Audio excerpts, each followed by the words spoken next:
ब्रह्मशक्तिपीठ broadcasting news द्वारा संचालित BBC breaking news के समस्त दर्शकों एवं श्रोताओं को सत्यप्रकाश चौबे का नमस्कार।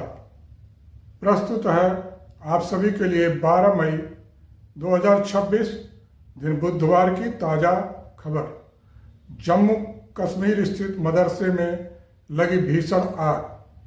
प्राप्त खबर के अनुसार जम्मू कश्मीर के अनंतनाग जिले में हुई आग लगने की एक भीषण घटना।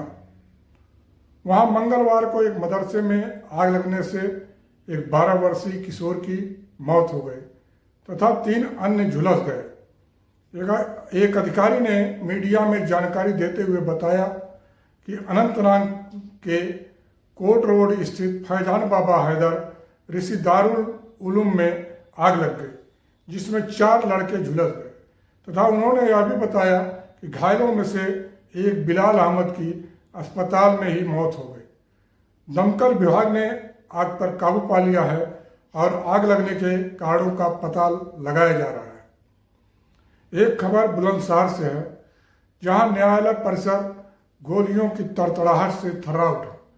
बताया जा रहा है कि चैम्बर नंबर 272 के आवंटन को लेकर 2 पक्षों के वकीलों के बीच चल रहा विवाद इतना गहरा गया कि दूसरे पक्ष ने सरेआम फायरिंग कर दी। इस हमले में कांग्रेस जिलाध्यक्ष जियाउर रहमान के पिता और पूर्व सरकारी वकील इमामुद्दीन के साथ उनके रिश्तेदार रऊफ खान को गोलियां लगी हैं।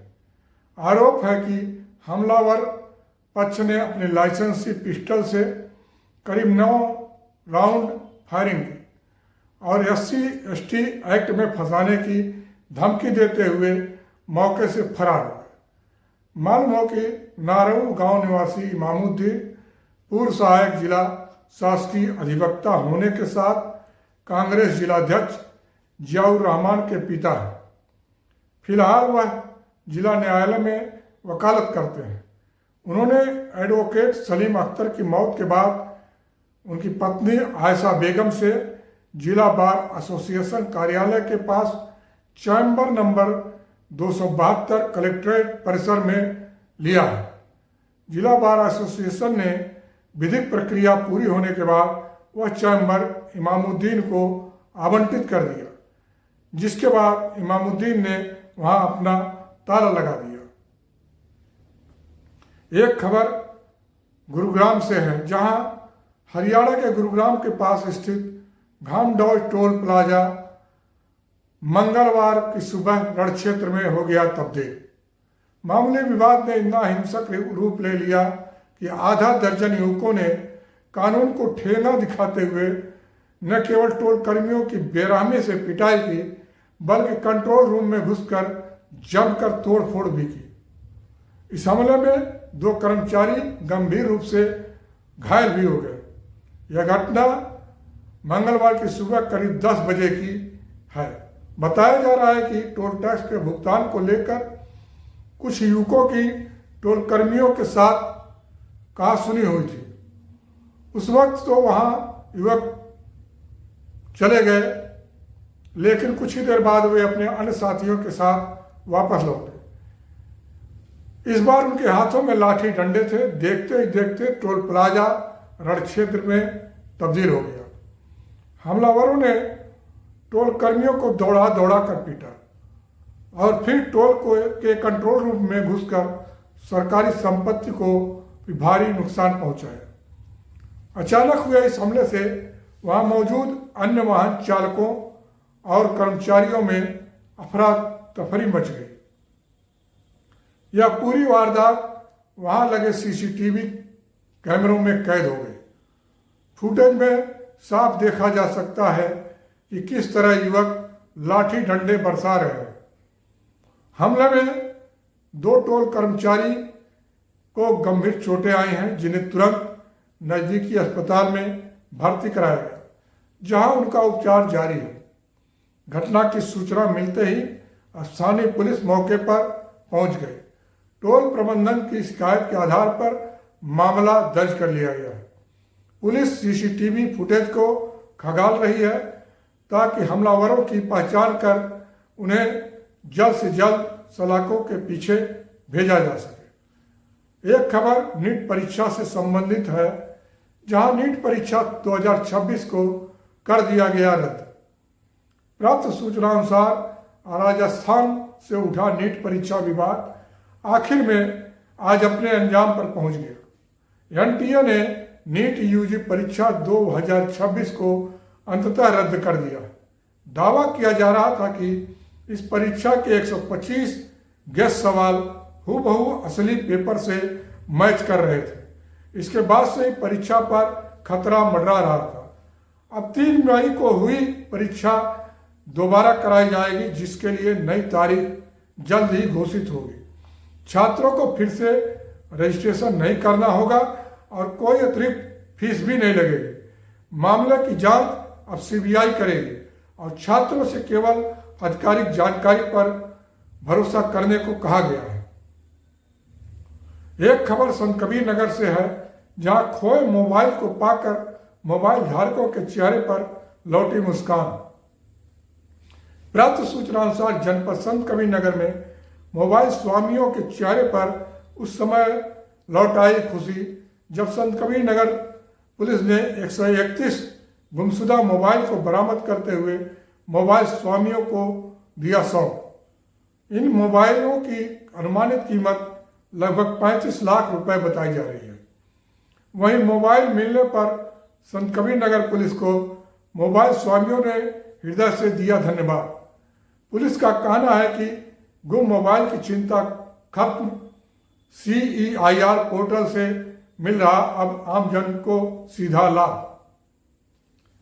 एक बड़ी खबर पाकिस्तान से है, जहां हुआ जबरदस्त आत्मघाती हमला। प्राप्त सूचना अनुसार पाकिस्तान के उत्तर पश्चिमी प्रांत स्थित खैबर पख्तूनख्वा में एक भीड़ भाड़ वाले बाजार में हुआ जबरदस्त धमाका। इस धमाके में कम से कम 9 लोगों की मौत हो गई तथा 3 दर्जन लोगों के घायल होने की कही जा रही है बात। बताया जा रहा है कि यह ब्लास्ट नौरंग बाजार में हुआ, जो खैबर पख्तूनख्वा का काफी व्यस्त कारोबारी केंद्र माना जाता है। प्राथमिक सूचना के मुताबिक यह एक आत्मघाती हमला था। हमलावर विस्फोटकों से लैस एक ऑटो रिक्शा में सवार होकर भीड़ भरे बाजार में पहुंचा और कर दिया धमाका। एक खबर छत्तीसगढ़ से है, जहां LPG के महाघोटाले का हुआ पर्दाफाश। प्राप्त सूचना अनुसार छत्तीसगढ़ के महासमुंद जिले में करीब 1.5 करोड़ रुपए के LPG घोटाले का हुआ बड़ा खुलासा। पुलिस जांच में जिला खाद्य अधिकारी अजय यादव को इस पूरे रैकेट का कथित मास्टरमाइंड बताया गया है। इस मामले में अब तक 3 लोगों की गिरफ्तारी हो चुकी है। पुलिस का कहना है कि जब्त किए गए LPG टैंकरों से बड़ी मात्रा में गैस निकालकर उसे अवैध तरीके से बेचा गया।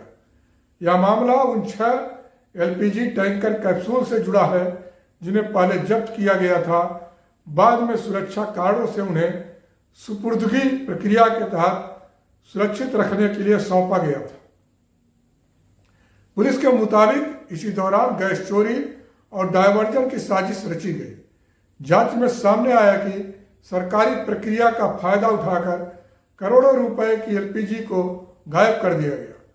पुलिस जांच के अनुसार 23 मार्च को जिला खाद्य अधिकारी अजय यादव और गौरव गैस एजेंसी के संचालक पंकज चंद्राकर के बीच पहली बैठक हुई थी और इसी बैठक में कथित तौर पर टैंकरों में भरी LPG निकालने की योजना बनाई गई।